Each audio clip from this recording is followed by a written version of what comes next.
ছোট্ট এক ফালি ঘর, ভাঙাচোরা, টিনের ফাটল গলে আলো আর জল দুই ঢুকে পড়ে। তবু সেখানে মমতায় নুয়ে পড়া এক শিল্পী পালিশ করে চলেছেন মুখোশ। শিল্পীর চোখের তলায় কালি পড়ে গিয়েছে। মুখোশ তৈরির কাজে লেগে যাওয়ার পর 7 দিন রিকশাখানা বের করতে পারেননি তিনি। মুড়ি জল খেয়ে মুখোশ তৈরি করতেই ব্যস্ত রয়েছেন। বড় বড় আয়ত চোখ, ঘন ঘোর গাত্রবর্ণ, দন্তে সংযত লাল প্রলম্বিত জিহ্বা, মা কালীর মুখোশ এটি। এই মুখোশ পরেই তোলা হবে সিধে মাঙন, হবে চণ্ডী নাচ, উড়ানকালী, মাসানকালী, ভদ্রকালীর নৃত্য। তাই এই মুখোশকে সবটুকু নিবেদন আর শ্রম দিয়ে বানান শিল্পী।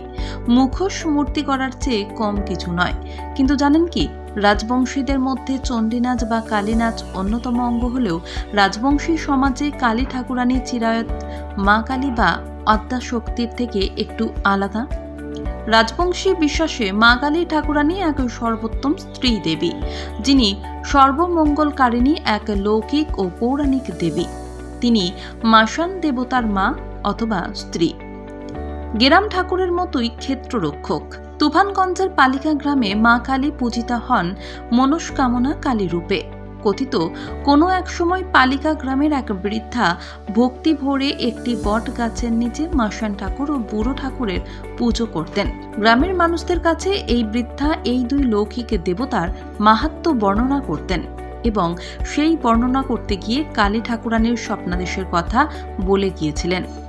স্বপ্নাদেশের কথা শুনে গ্রামের মানুষ বৃদ্ধা গত হওয়ার পর মায়ের মূর্তি গড়ে পুজো শুরু করে। খুব অদ্ভুতভাবেই সন্নিকটস্থ একটি মরা বিল পুজো শুরু হতেই জলে পরিপূর্ণ হয়ে ওঠে। তার নাম হয় পালিকার বিল এবং তখন থেকে সেই বিলে স্নান করে মায়ের পুজোর রীতির প্রচলন শুরু হয়। আবার দেওয়ানহাটে মা কালীকে মাসান দেবতা রূপে পুজো করা হয়। আশ্চর্য হলো, সেই স্থলে মা তথা মাসান পূজিত হন ঘটে। মঙ্গলবার ঘটের সম্মুখে মাসান দেবতার মতোই আটিয়া কলা, পাঁচখোল, চিড়ে, দই, পায়রা, হাঁসের ডিম ইত্যাদি দিয়ে মায়ের নৈবেদ্য সারা হয়। পুজো দেন ভোঙরিয়া। তেমনি তুফানগঞ্জে এক সিংহবাহিনী কালীমা রয়েছেন, যে কালীমা একই সঙ্গে শাস্ত্রীয় এবং লৌকিক মতে পূজিতা। তার বাৎসরিক পুজো অর্থাৎ রাস পূর্ণিমায় হয় শাস্ত্রীয় ব্রাহ্মণ কর্তৃক শাস্ত্রীয় মতে, কিন্তু নিত্যদিনের পুজো করেন স্থানীয় ভোঙরিয়া। মা এখানে লোকায়ত নামে রণকালী। তেমনি আছে সরভুজা অথচ নীলবর্ণা সিংহবাহিনী ডাকিনী যোগিনী সহ কালী ঠাকুরানী। তবে অদ্ভুত ব্যাপার হলো, মাধাই খালের কালী ঠাকুরানী মা এখানে ভদ্রকালী রূপে পূজিতা। রংপুরের মাধাই খাল গ্রামের এক মানুষ কালী ঠাকুরানীকে এখানে এনে প্রতিষ্ঠা করেন। সেই থেকেই মা এখানে ভদ্রকালী রূপে পূজিত হন। মন্দির ঘরে মা দক্ষিণমুখী অবস্থানে অধিষ্ঠিতা। মায়ের পুজোয় প্রচুর লোক সমাগম হয়। অদ্ভুত ব্যাপার হলো, মায়ের পাটের মাটি ও তুলসী পাতা অনেক দুরারোগ্য ব্যাধি সারে বলে বিশ্বাস করেন ভক্তজনেরা। সে স্বতন্ত্র কথা, কিন্তু ভাবুন দেখি, কালী পুজোয় তুলসী পাতা, এ এক প্রকার অসম্ভব। আসলে লৌকিক বিশ্বাসে স্থানীয় মানুষজন মা ভদ্রকালীকে লৌকিক দেবীকুল 7 বাহিনীর অন্যতম বলে মনে করে। এভাবেই মা এখানে লৌকিক বিশ্বাসে মিশে গিয়েছেন। আর তাই তো রাজবংশীয় মানুষ মা কালীকে নিছক দেবী বলে না মেনে তাকে ঘরের মা বলে মনে করেন। তার মুখোশ পরে নৃত্য করতে পারে। আবার সেই মুখোশেই ফিরে আসি।